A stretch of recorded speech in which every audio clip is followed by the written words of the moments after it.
What's up, YouTube? So I'm just doing one quick mod here that I think is going to help benefit me a little bit. Really my only issue since I've been printing with this Voron. I've been playing with bed temp, but like I'll get very good adhesion on the prints, but you can kind of see it wobbles a little. So you see that little layer line there? You can kind of see, if you look at it just right, the corners warp a tiny bit. And I've had it with multiple filaments there. But the last print, I printed this at 115, and I let it heat soak a little bit longer, and it was like essentially flawless. So I'm working on getting some better sealing here in this enclosure, just to retain the heat a little better. But like, there's stuff. You see my panel, like it's a door, and it doesn't sit 100%, but it's on the bottom, so that's probably not a huge deal.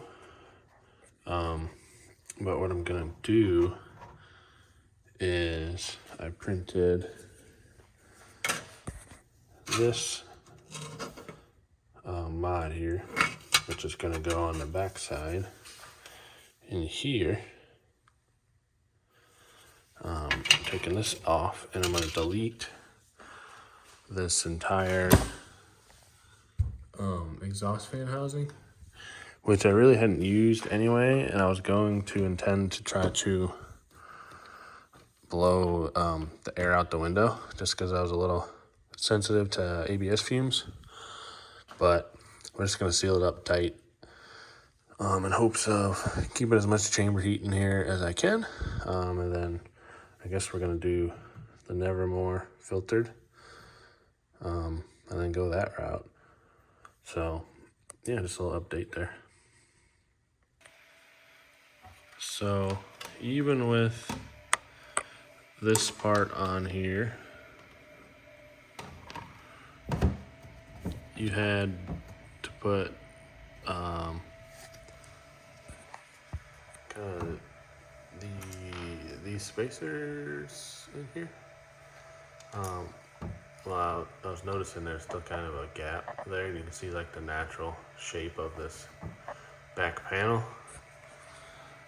So with this, I swapped over, actually used double-sided tape.